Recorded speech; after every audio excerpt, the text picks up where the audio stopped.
Kisah haru dialami Zainuddin, 39 tahun. Seorang pria asal Cilacap, Jawa Tengah, yang akhirnya kembali ke kampung halamannya setelah menghilang selama 32 tahun. Ia bertemu kembali dengan ibunya yang kini berusia 85 tahun. Setelah terakhir kali pergi dari rumah saat masih berusia 7 tahun. Kepulangan Zainuddin menjadi momen penuh emosi bagi sang ibu yang selama puluhan tahun menanti tanpa kepastian. Namun, kebahagiaan itu bercampur duka. Ayah Zainuddin telah lama meninggal dunia. Dari 7 bersaudara, 4 kakaknya juga sudah wafat, sementara adiknya merantau untuk bekerja. Saat ini, Zainuddin bekerja di sebuah perusahaan ekspedisi di Bekasi. Ia bahkan sempat membawa sang ibu ke Bekasi beberapa hari karena rindu setelah puluhan tahun terpisah. Bagi sang ibu, pertemuan ini menjadi jawaban dari doa dan penantian panjang. Sementara bagi Zainuddin, perjumpaan itu menutup pencarian jati diri yang telah ia jalani selama puluhan tahun. Ia mengungkapkan perasaannya yang campur aduk.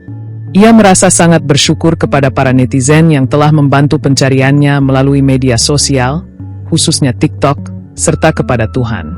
Menurutnya, kepulangan ini bukan hanya soal kembali ke rumah, tetapi juga menemukan kembali siapa dirinya sebenarnya.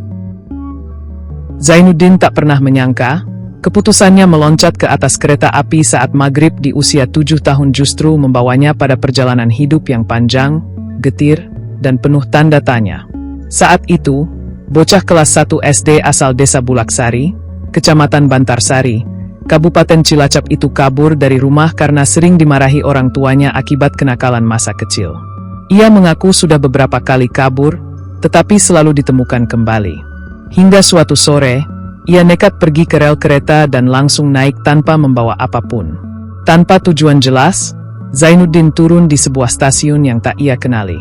Ia sempat berniat pulang, tetapi rasa takut dan gelapnya malam membuatnya kembali naik kereta.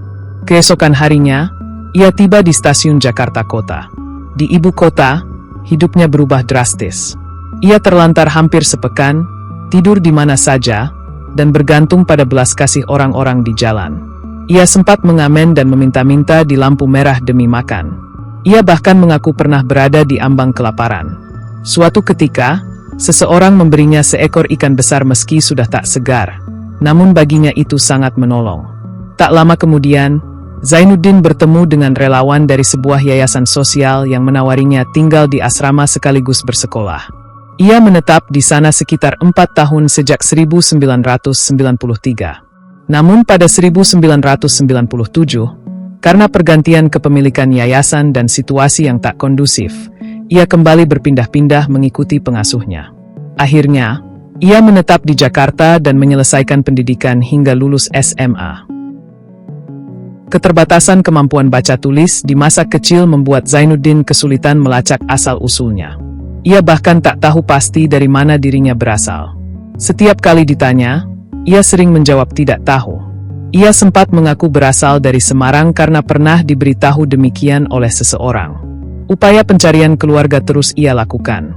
Ia pernah mendatangi Semarang, memasang pengumuman orang hilang di koran, majalah, hingga radio RRI. Namun semuanya tak membuahkan hasil.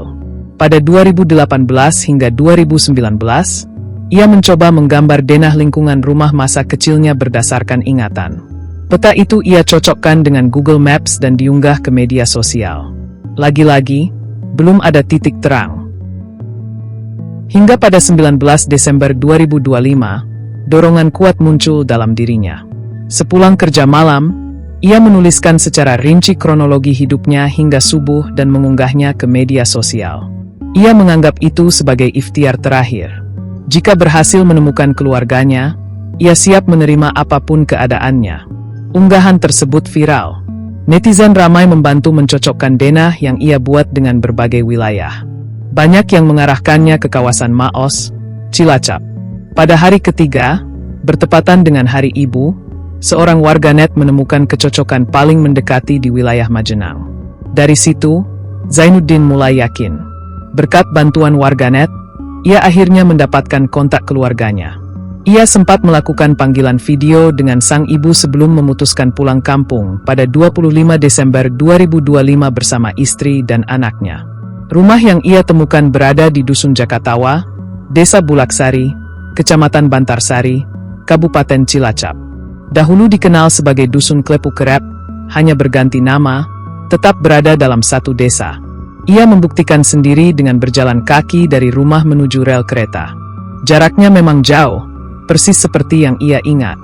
Rumah itu juga berada dekat sungai, sesuai memori masa kecilnya.